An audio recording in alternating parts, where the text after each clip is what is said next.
ക്ഷേമ പെൻഷൻ തെരഞ്ഞെടുപ്പ് കാലത്തെ കൈക്കൂലിയാക്കി പിണറായി സർക്കാർ മാറ്റിയെന്ന നിലമ്പൂരിലെ UDF തെരഞ്ഞെടുപ്പ് കൺവെൻഷനിലെ KC വേണുഗോപാലിന്റെ പരാമർശം വലിയ തെരഞ്ഞെടുപ്പ് ആയുധമാക്കുകയാണ് ഇടതുപക്ഷം. എന്നാൽ ക്ഷേമ പെൻഷൻ വിവാദത്തിൽ മാപ്പ് പറയില്ലെന്ന് KC വേണുഗോപാൽ. വാക്കുകളെ വളച്ചൊടിച്ചെന്ന് വിശദീകരണം. കുടിശ്ശിക തെരഞ്ഞെടുപ്പ് കാലത്ത് കൊടുക്കുന്നതിനെയാണ് വിമർശിച്ചതെന്ന് VD സതീശനും പറഞ്ഞു. ക്ഷേമ പെൻഷൻ വാങ്ങുന്ന 62 ലക്ഷം ജനങ്ങളോട് കോൺഗ്രസ് പാർട്ടിയും KC വേണുഗോപാലും മാപ്പ് പറയണമെന്ന ആവശ്യം ധനമന്ത്രി KN ബാലഗോപാൽ ആവർത്തിച്ചു. ന്യൂസ് പ്ലസ് ചോദിക്കുന്നു, ക്ഷേമ പെൻഷൻ പരാമർശം പാരയായോ? കോൺഗ്രസ് നേതാവ് സന്ദീപ് വാര്യർ തത്സമയം ചേരുകയാണ്. സന്ദീപ് വാര്യർ, സ്വാഗതം. ഈ പരാമർശത്തിൽ കുഴപ്പങ്ങൾ ഉണ്ട് എന്നുള്ള കാര്യം മാധ്യമങ്ങളടക്കം ഇന്ന് ചൂണ്ടിക്കാണിച്ചിരുന്നു. ക്ഷേമ പെൻഷൻ പിണറായി സർക്കാർ തെരഞ്ഞെടുപ്പ് കാലത്ത് കൈക്കൂലിയായി ഉപയോഗിക്കുന്നു എന്ന് പറയുമ്പോൾ അത് വാങ്ങുന്ന അതിസാധാരണക്കാരെ കൂടി അവഹേളിക്കലല്ലേ അത്?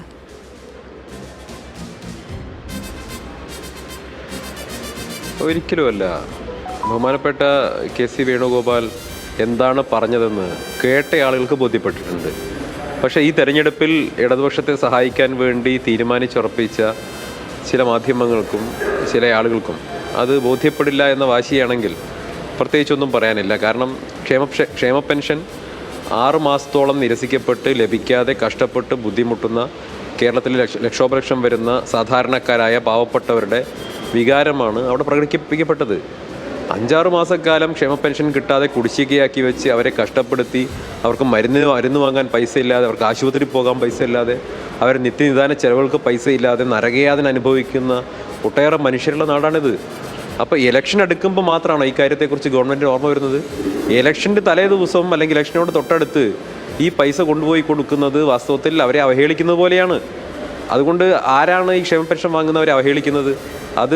അതിൽ തുടർച്ചയായി മുടക്കം വരുത്തുകയും അത് കുടിശ്ശികയാക്കുകയും ആ ചെറിയ പണം കൊണ്ട് ജീവിക്കുന്ന, തങ്ങളുടെ ചെലവുകൾ നിർവഹിക്കുന്ന, തങ്ങളുടെ ജീവിതം മുന്നോട്ട് കൊണ്ടുപോകുന്ന, വന്നിട്ട് മരുന്ന് വാങ്ങാൻ പൈസ ചിലവാക്കേണ്ട ഒരുപാട് പാവപ്പെട്ട മനുഷ്യരെയാണ് കേരള ഗവൺമെൻറ് പിണറായി വിജയൻ സർക്കാർ അവഹേളിച്ചിട്ടുള്ളത്. ആ കാര്യങ്ങൾ ജനങ്ങൾക്ക് മുന്നിൽ തുറന്നു പറയുകയാണ് ബഹുമാനപ്പെട്ട KC വേണുഗോപാൽ ചെയ്തിട്ടുള്ളത്. ജനങ്ങളെ അവഹേളിക്കുന്നതും പാവപ്പെട്ടവരെ അവഹേളിക്കുന്നതും പിണറായി വിജയൻ സർക്കാരാണെന്ന ബോധ്യം നിലമ്പൂരിലെ ജനങ്ങൾക്കുണ്ട്. നിങ്ങൾ എന്തൊക്കെ ശ്രമിച്ചാലും, നിങ്ങൾ ആരൊക്കെ ശ്രമിച്ചാലും ആ നറേറ്റീവിനെ മാറ്റിയെടുക്കാൻ കഴിയില്ല. ക്ഷേമ പെൻഷൻ ഉൾപ്പെടെയുള്ള വിഷയങ്ങൾ നിലമ്പൂരിൽ ചർച്ചയാകണമെന്ന് തന്നെയാണ് ഞങ്ങൾ ആഗ്രഹിക്കുന്നത്. ഇവിടെ ഉമ്മൻചാണ്ടി സർക്കാർ അധികാരത്തിലിരുന്നപ്പോൾ കൃത്യമായി ലഭിച്ചിരുന്ന ക്ഷേമ പെൻഷൻ ഇപ്പോൾ മാസങ്ങൾ 6 മാസവും 7 മാസവും മുടങ്ങുന്ന അവസ്ഥയാണുള്ളത്. നിങ്ങളൊക്കെ റിപ്പോർട്ട് ചെയ്യുന്ന കാര്യമല്ലേ? ഇവിടെ ആളുകൾ പിച്ചച്ചട്ടിയെടുത്ത് തെണ്ടുന്ന സാഹചര്യം ഉണ്ടായില്ലേ? ക്ഷേമ പെൻഷൻ മാത്രമല്ല, വിവിധ മേഖലകളിലെ ജനങ്ങളുടെ ജീവിത പ്രശ്നങ്ങൾ എത്രത്തോളം ഉണ്ട്. ഇപ്പോൾ ആശാ വർക്കർമാർ എത്ര കാലമായി സമരം ചെയ്യുന്നു. 100 ഉറുപ്പിക അവരുടെ ഓണറേറിയം കൂട്ടാൻ തയ്യാറായോ? ഇല്ലല്ലോ. ഇവിടെ 100 കണക്കിന് കോടി പൊടിച്ചുകൊണ്ട് വലിയ തോതിൽ സർക്കാരിൻ്റെ വാർഷികാഘോഷം നടക്കുന്ന സമയത്ത് ജനങ്ങൾ വലിയ പ്രതിഷേധത്തിലാണ്. ആ പ്രതിഷേധം അലയടിച്ച് സർക്കാരിനെതിരെയുള്ള പ്രതിഷേധമായി നിലമ്പൂർ തെരഞ്ഞെടുപ്പിൽ അത് വോട്ടായി മാറും. ആര്യടൻ ഷൗക്കത്ത് വലിയ ഭൂരിപക്ഷത്തോടെ ജയിക്കും. ആരൊക്കെ എന്തൊക്കെ ഇനിയുള്ള ദിവസങ്ങളിൽ സർക്കാരിന് വേണ്ടി കൊള്ളൂത്ത് നടത്തിയാലും അതൊന്നും ഇവിടെ ഏശാൻ പോകുന്നില്ല. മെയ് 25 ഞായറാഴ്ചയാണല്ലോ നിലമ്പൂർ തെരഞ്ഞെടുപ്പ് പ്രഖ്യാപിക്കുന്നത്. അതിനും 1 മാസം മുമ്പേ തന്നെ ഈ ക്ഷേമ പെൻഷന്റെ ഗഡു വിതരണം ചെയ്യും എന്നുള്ള കാര്യം പ്രഖ്യാപിച്ചിരുന്നതാണ്. പിന്നെ എങ്ങനെയാണ് ഇത് തിരഞ്ഞെടുപ്പ് മുന്നിൽ കണ്ടാണ് എന്ന് നമുക്ക് പറയാൻ കഴിയുക, സന്ദീപ് വാര്യർ?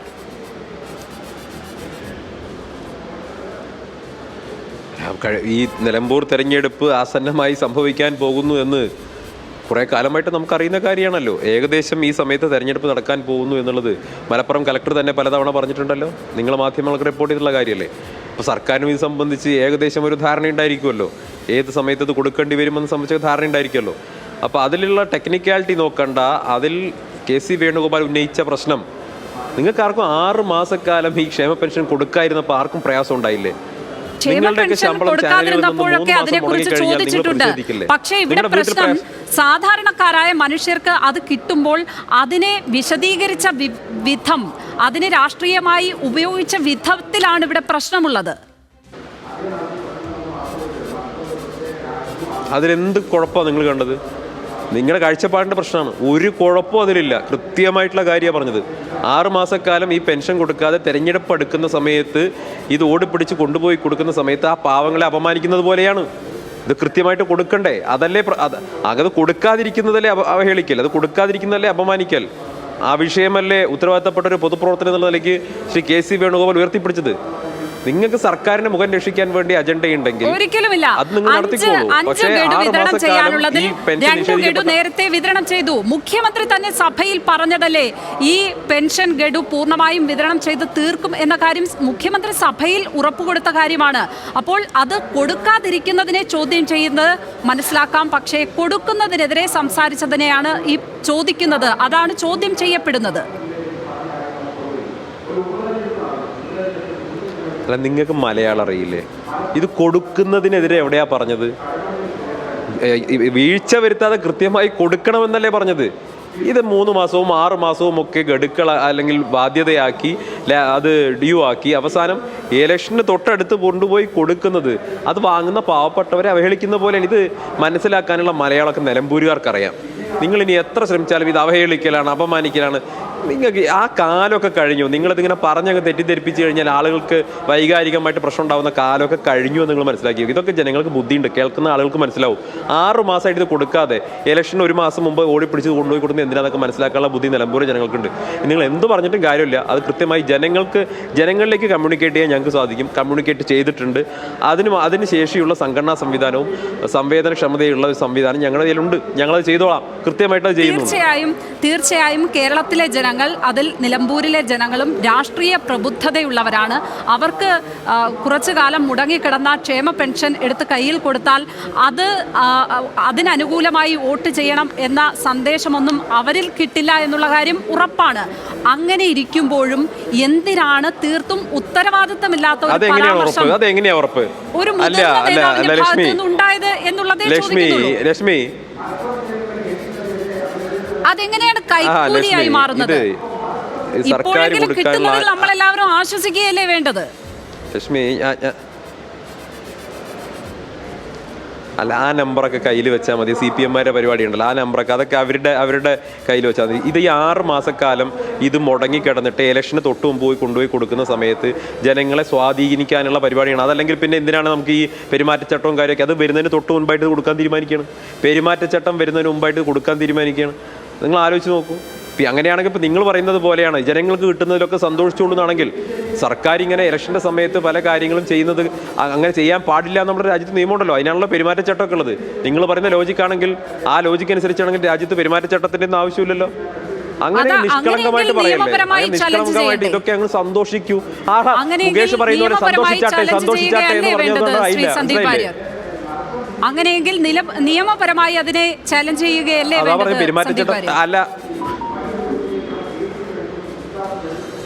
അല്ലല്ലോ, നമ്മൾ എല്ലാ വിഷയവും നിയമപരമായിട്ട് ചലഞ്ച് ചെയ്യാണോ പ്രതിപക്ഷം ചെയ്യേണ്ടത്?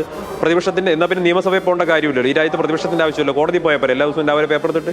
അങ്ങനെയാണോ പ്രതിപക്ഷം ചെയ്യാറുള്ളത്? ഒരു തെരഞ്ഞെടുപ്പ് വരുന്ന സമയത്ത് നമ്മൾ അതിനെ ജനങ്ങൾക്ക് മുന്നിൽ തുറന്നു കാണിക്കും. ഒരു കോടതിയാണ് ഇവിടെ, ജനങ്ങളുടെ കോടതിയാണ്. ജനങ്ങളുടെ കോടതിക്ക് മുന്നിൽ സർക്കാരിനെ വിചാരണ ചെയ്യുകയാണ്. അതിനുള്ള അവകാശം ഞങ്ങൾക്കുണ്ട്. ഞങ്ങൾ പ്രതിപക്ഷമാണ്, ഞങ്ങളത് ചെയ്യും. നിങ്ങൾ നിഷ്കളങ്കമായിട്ടേ സന്തോഷിച്ചാട്ടെ എന്ന് പറഞ്ഞുകൊണ്ടായില്ല. ഈ പണം ഈ സമയത്ത് കൊണ്ടുപോയി കൊടുക്കുന്നത് വോട്ടർമാരെ സ്വാധീനിക്കാനാണ് എന്നത് പ്രതിപക്ഷം എന്ന നിലയ്ക്ക് ഞങ്ങളുടെ കൃത്യമായിട്ടുള്ള ആരോപണമാണ്. അതിലൊരു തെറ്റുമില്ല. ഞാൻ ചോദിക്കട്ടെ, ഇവിടെ തെരഞ്ഞെടുപ്പിന് തൊട്ട് മുൻപായി കേന്ദ്ര സർക്കാർ ഇതുപോലെയുള്ള കാര്യങ്ങൾ ചെയ്യുമ്പോൾ ഞങ്ങൾ എതിർത്തിട്ടില്ലേ? നിങ്ങളടക്കമുള്ള മാധ്യമങ്ങൾ അത് റിപ്പോർട്ട് ചെയ്തിട്ടില്ലേ? ചില പ്രത്യേക സാഹചര്യങ്ങളിൽ കേന്ദ്ര സർക്കാർ പണം വിതരണം ചെയ്യുന്ന പോലെയുള്ള പരിപാടികൾ വരികയാണെങ്കിൽ, ഉദാഹരണത്തിന് അവർ നേരിട്ട് ജനങ്ങൾക്ക് കൊടുക്കുന്ന പല പദ്ധതികളെയും പണം ഇലക്ഷന് തൊട്ട് മുൻപ് നൽകുകയാണെങ്കിൽ സ്വാഭാവികമായിട്ട് എതിർക്കില്ലേ? അങ്ങനെ എതിർക്കണ്ടേ? അല്ലെങ്കിൽ ജനാധിപത്യത്തെ വിലക്കെടുക്കുന്നത് പോലെയാവില്ലേ അത്? നിങ്ങൾ മാധ്യമങ്ങൾ ജനാധിപത്യത്തിന്റെ കാവലാളാവുന്നതിന് പകരം പിണറായി വിജയന്റെ കാവലാളാവുന്ന കാര്യത്തിൽ അങ്ങനെ ആർക്കെങ്കിലും കൃത്യത ഉണ്ടായിരുന്നോ എന്ന് എനിക്ക് അറിയില്ല സന്ദീപ് വാര്യർ. ഏതായാലും ഇത് 1 മാസം മുന്നേ പറഞ്ഞ കാര്യം, മുഖ്യമന്ത്രി അടക്കം സഭയിൽ പറഞ്ഞ കാര്യം നിങ്ങൾ മലപ്പുറത്തെ റിപ്പോർട്ടർ ചോദിക്കുന്നത്.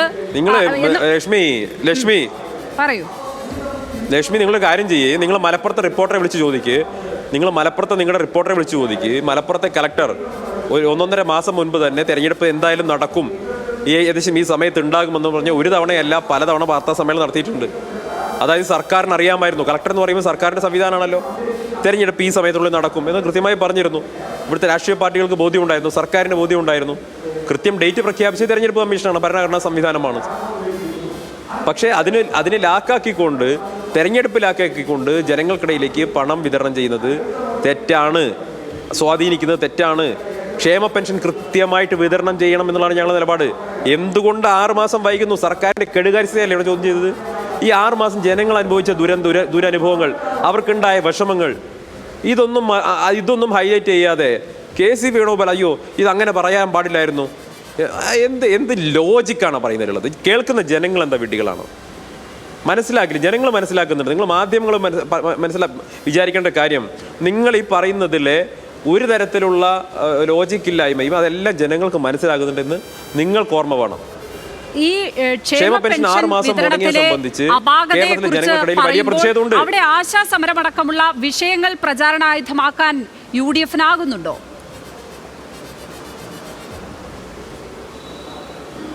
നിങ്ങൾ KC വേണുഗോപാലിൻ്റെയും ശ്രീ VD സതീശൻ്റെയും ഉൾപ്പെടെയുള്ള UDF നേതാക്കളുടെ പ്രസംഗം നിങ്ങളുടെ കയ്യിലുണ്ടല്ലോ. സംസ്ഥാന സർക്കാരിൻ്റെ തെറ്റായ ജനവിരുദ്ധ നയങ്ങൾക്കെതിരെ അതിനിശ്ചിതമായിട്ടുള്ള വിമർശനമല്ലേ ഉന്നയിച്ചത്? ഇവിടെ ശ്രീ KC വേണുഗോപാൽ ഉന്നയിച്ചിട്ടുള്ള മറ്റ് വിഷയങ്ങളുണ്ടല്ലോ. മലപ്പുറത്തെ തുടർച്ചയായിട്ട് അവഹേളിക്കുന്നു മുഖ്യമന്ത്രി, മലപ്പുറത്തെ ടാർഗറ്റ് ചെയ്തുകൊണ്ട് അവഹേളിക്കുന്നു, അപമാനിക്കാൻ ശ്രമിക്കുന്നു. ഒരു ജനതയെ മുഴുവൻ അപരവൽക്കരിക്കാൻ വേണ്ടി, അന്യവൽക്കരിക്കാൻ വേണ്ടി, സമൂഹത്തിൽ ഇസ്ലാമോഫോബിയ ഉണ്ടാക്കാൻ വേണ്ടി RSSനേക്കാൾ മോശമായി RSSൻ്റെ ഭാഷയിൽ കേരളത്തിലെ മുഖ്യമന്ത്രി സംസാരിക്കുന്നു.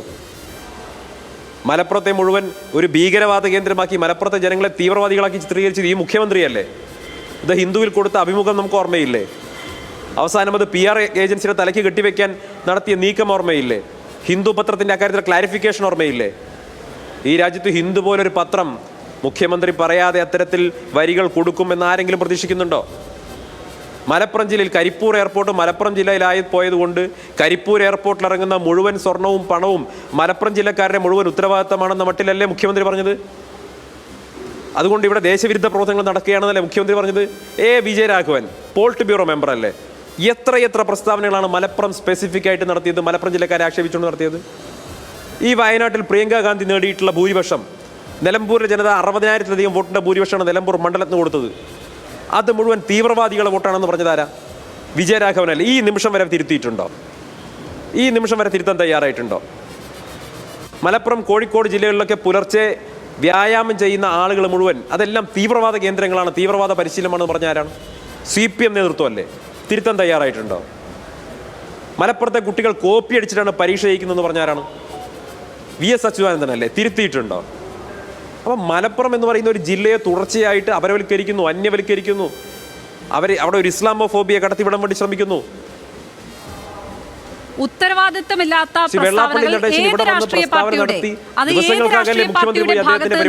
ഉണ്ടായാലും തിരുത്തുക തന്നെ വേണം, അത് ചോദ്യം ചെയ്യപ്പെടുകയും ചെയ്യും. അതേ അടിസ്ഥാനത്തിൽ തന്നെയാണ് ഈ ചോദ്യവും. ഇതും ഒരു ഉത്തരവാദിത്തമില്ലാത്ത പരാമർശമായി പോയില്ലേ എന്ന് പറഞ്ഞത്. അത് ജനങ്ങൾക്ക് കൈക്കൂലി കൊടുക്കുന്നു എന്ന മട്ടിൽ ഒരു പരാമർശം നടത്തിയപ്പോഴാണ് അങ്ങനെ ചോദിക്കേണ്ടി വന്നത്. പ്രത്യേകിച്ചും കഴിഞ്ഞ ദിവസം ധനമന്ത്രി ഈ വാങ്ങുന്ന ജനങ്ങളോട് മുഴുവൻ മാപ്പ് പറയണം എന്ന് ആവശ്യപ്പെടേണ്ട ഒരു സാഹചര്യം അങ്ങനെയാണ് ഉണ്ടായത്.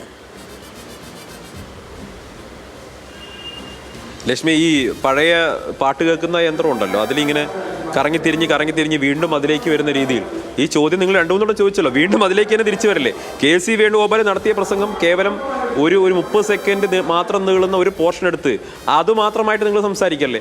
ക്ഷേമ പെൻഷനുമായി ബന്ധപ്പെട്ട കാര്യങ്ങൾ ഞങ്ങൾ പറഞ്ഞു. ശ്രീ KC വേണുഗോപാലും പ്രതിപക്ഷ നേതാവ് VD സതീശനും അടക്കമുള്ളവർ സംസാരിച്ച വിഷയങ്ങൾ ഈ സംസ്ഥാന സർക്കാരിൻ്റെ തെറ്റായ ജനവിരുദ്ധ നയങ്ങൾ മുഴുവനും ഉണ്ട്. നിങ്ങൾ അത് മുഴുവൻ ചർച്ച ചെയ്യാൻ തയ്യാറാവ്. CPM-ന് വേണ്ടി ഈ പരിപാടി മാത്രം ചെയ്യല്ലേ? വീണ്ടും പാട്ട് ഇങ്ങനെ കറങ്ങിത്തിരിഞ്ഞ് അതേ വഴിക്ക് തന്നെ വരുന്ന പരിപാടി അത് ചെയ്യല്ലേ? അത് മോശമാണ്. കേരളത്തിലെ ജനങ്ങൾക്ക് ബുദ്ധിയുണ്ട്, കേൾക്കുന്ന ആളുകൾക്കും ഈ പരിപാടി കാണുന്ന ആളുകൾക്കും ബുദ്ധിയും മനസ്സിലാവുന്നുണ്ട്. മലപ്പുറം വിഷയം വരുമ്പോൾ വേറെ ചർച്ച ചെയ്യാം. സന്ദീപ് വാര്യർ, ഈ വിഷയം ഇതാണ്. മലപ്പുറം വിഷയം ചർച്ച ചെയ്ത് തെരഞ്ഞെടുപ്പ് നടക്കുന്ന മലപ്പുറത്താ. ഈ തെരഞ്ഞെടുപ്പ് നടക്കുന്നത് മലപ്പുറത്താണ്. മലപ്പുറത്തെ ജനങ്ങളെ അങ്ങേയറ്റം തീവ്രവാദികളാക്കിയിട്ടും ദേശവിരുദ്ധരാക്കിയിട്ടും ചിത്രീകരിച്ചത് മുഖ്യമന്ത്രിയാണ്. മലപ്പുറം ജില്ലയെ അവഹേളിച്ചത് മുഖ്യമന്ത്രിയാണ്. മലപ്പുറം ജില്ലയിലെ ആളുകളെ മുഴുവൻ അങ്ങേയറ്റം മോശക്കാരാക്കി ചിത്രീകരിക്കാൻ മുന്നിൽ നിന്ന് CPM നേതൃത്വമാണ്. ആർക്ക് വേണ്ടിയിട്ടാണ് ചെയ്യുന്നത്? RSSനും BJPക്കും വേണ്ടി. അവരുടെ പൊളിറ്റിക്കൽ അജണ്ട, ആ പൊളിറ്റിക്കൽ അജണ്ട കേരളത്തിൽ CPM നടപ്പാക്കുന്നു. BJP നേതാക്കളെക്കാൾ കൊടിയ വർഗീയത CPM നേതൃത്വം പറയുന്നു. ഞാൻ ചോദിക്കട്ടെ, ഈ നിമിഷം വരെ പ്രിയങ്ക ഗാന്ധിയുടെ ഭൂരിപക്ഷം അത് തീവ്രവാദികളുടെ വോട്ടാണ്, വർഗീയവാദികളുടെ വോട്ടാണെന്ന് വിജയരാഘവൻ പ്രസംഗിച്ച് തിരുത്താൻ തയ്യാറായിട്ടുണ്ടോ? ഈ നിലമ്പൂർ നിയോജകമണ്ഡലത്തിൽ 95,000 വോട്ട് കിട്ടി പ്രിയങ്ക ഗാന്ധിക്ക്. ആ 95,000 വോട്ട് അതിൽ CPM-കാരൻ്റെ വോട്ടുണ്ട്, CPM-ൻ്റെ ആളുകളുടെ കുടുംബക്കാരുടെ വോട്ടുണ്ട്, CPI-കാരുടെ വോട്ടുണ്ട്, LDF-ലെ വിവിധ കക്ഷികളുടെ ആളുകളുടെ വോട്ടുണ്ട്. ഇതൊക്കെ തീവ്രവാദികളുടെ വോട്ടാണോ? മലപ്പുറം ജില്ലയിലെ മനുഷ്യർ മുഴുവൻ തീവ്രവാദികളാണോ? ദേശവിരുദ്ധരാണോ? ഇതൊക്കെയല്ലേ മുഖ്യമന്ത്രിയും പരിവാരങ്ങളും പറയുന്നത്? ആർക്ക് വേണ്ടിയിട്ടാണ് പറയുന്നത്? BJP-ക്ക് വേണ്ടി, സംഘപരിവാറിന്റെ ഭാഷ പിണറായി വിജയൻ ഉപയോഗിക്കുന്നു. അതിൽ സംശയമൊന്നുമില്ല. വേറൊരു കാര്യം, തുടക്കത്തിൽ തന്നെ PV അൻവർ അവിടെ രാജിവെക്കുകയും പിണറായി സത്തിനെതിരെ സംസാരിച്ചുകൊണ്ട് രാജിവെക്കുകയും ഒക്കെ ചെയ്തതാണ്. പക്ഷേ അദ്ദേഹത്തിന് ഈ തെരഞ്ഞെടുപ്പ് പ്രഖ്യാപിച്ച് ഇത്രയും നേരമായിട്ടും പിണറായി സത്തിനെതിരെ പറയുവാൻ ഒരു അവസരം അവിടെ UDF നേതൃത്വം കൊടുത്തില്ല എന്ന് പറയുന്നതല്ലേ സത്യം? ശരിക്കും നിങ്ങളുടെ പ്രചാരണത്തിൽ ആദ്യത്തെ കുറച്ച് ദിവസങ്ങൾ അൻവർ കൊണ്ടുപോകുന്ന ഒരു സാഹചര്യമുണ്ടായി. ഇപ്പോഴിതാ ഈ പെൻഷൻ വിവാദവും, അതുകൊണ്ട് പ്രചരണത്തിന്റെ ഒരു ഫോക്കസ് നഷ്ടപ്പെടുന്നുണ്ടോ എന്നുള്ള ചോദ്യമാണ് ചോദിക്കുന്നത്. നിങ്ങൾ പാലക്കാട് ഇതേ അടവലെടുത്തിരുന്നു. അൻവർ ആരുടെ റിബല? അൻവർ LDF-ന്റെ റിബലല്ലേ? 9 വർഷക്കാലം LDF-ന്റെ MLA ആയിരുന്നു, 15 വർഷക്കാലം CPM-ന്റെ സഹയാത്രികനായിരുന്നു. സഖാവ് അൻവർ എന്നല്ലേ വിളിച്ചിരുന്നത്? CPM സൈബർ കടന്നലുകളുടെ പ്രിയപ്പെട്ട രാജകുമാരനായിരുന്നില്ലേ അൻവർ? ഇപ്പോൾ ഇവിടെ മത്സരിക്കുന്ന സ്വരാജിനേക്കാൾ വലിയ CPM ഹീറോ ആയിരുന്നില്ലേ അൻവർ? കമ്മ്യൂണിസ്റ്റുകാരുടെ ഹീറോ ആയിരുന്നില്ലേ? സൈബർ കമ്മികളുടെ രാജകുമാരനായിരുന്നില്ലേ അൻവർ? ആ അൻവർ LDF-ൽ നിന്ന് പിളർന്ന് എൻ്റെ അച്ഛനെ പോലെയാണ് പിണറായി വിജയൻ എന്ന് പറഞ്ഞിരുന്ന അൻവർ ഇപ്പോൾ പിണറായി വിജയനെ ആക്ഷേപിച്ചുകൊണ്ട്, മരുമകൻ റിയാസിനെ ആക്ഷേപിച്ചുകൊണ്ട് CPM-ൽ നിന്ന് പുറത്തേക്ക് വന്ന് LDF പിളർന്ന്, LDF-ന് ഇപ്പോൾ റിബൽ സ്ഥാനാർത്ഥിയായിട്ട് അൻവർ വന്നിരിക്കുകയാണല്ലോ. UDF മാത്രമേ ഇവിടെ ഐക്യത്തോടെ മത്സരിക്കുന്നുള്ളൂ. NDA-ക്ക് റിബൽ സ്ഥാനാർത്ഥി ഉണ്ടെന്ന് കേൾക്കുന്നു, LDF-നും റിബൽ സ്ഥാനാർത്ഥിയുണ്ട്. അപ്പോൾ ആർക്കാണ് ദോഷം ചെയ്യുന്നത്? റിബൽ വന്നാൽ ആർക്കാ ദോഷം? LDF-നാണ് ദോഷം. UDF എവിടെയും ആരെങ്കിലും പ്ലേസ്മെന്റ് കൊടുക്കാന്ന് പറഞ്ഞു കൊണ്ടുവന്നുണ്ടോ? ഇല്ലല്ലോ. UDF-ന്റെ സ്ഥാനാർത്ഥിയെ കൃത്യമായി 24 മണിക്കൂറിനകം പ്രഖ്യാപിച്ചു. കൃത്യമായി മൈക്രോ ലെവൽ മാനേജ്മെന്റ് നടത്തിക്കൊണ്ട് ഞങ്ങളെ പ്രചരണ സംവിധാനം മുന്നോട്ട് പോകുന്നു. ഞങ്ങൾക്ക് 100% ഉറപ്പുണ്ട് അത്യുജ്വലമായ വിജയം 23-ാം തീയതി ആര്യടൻ ഷൗക്കത്ത് നേടുക തന്നെ ചെയ്യും. അതിലൊരു സംശയവും തർക്കവും വേണ്ട. ഒരു സംശയവും തർക്കവും ആ കാര്യത്തിൽ വേണ്ട. ഇവിടെ പാലക്കാട്ടേതുപോലെ മാധ്യമങ്ങളുടെ പിന്തുണയോടുകൂടി മാധ്യമങ്ങൾക്ക് വലിയ തോതിൽ പണം പമ്പ് ചെയ്തുകൊണ്ട് പിണറായി വിജയൻ സർക്കാർ നടത്തുന്ന PR വർക്കിൻ്റെ ഒക്കെ ഭാഗം അത്തരം കാര്യങ്ങളൊക്കെ ചെയ്താലൊന്നും ഇവിടെ സ്വരാജ് രക്ഷപ്പെടാൻ പോകുന്നില്ല. നോക്കൂ, സ്വരാജ് തൃപ്പൂണിത്തറയിൽ ഇലക്ഷൻ തോറ്റതിന് ശേഷം ഹൈക്കോടതിയിൽ ഒരു കേസ് പോയിരുന്നു. ആ കേസ് ഹൈക്കോടതിയിൽ അദ്ദേഹം തോറ്റു.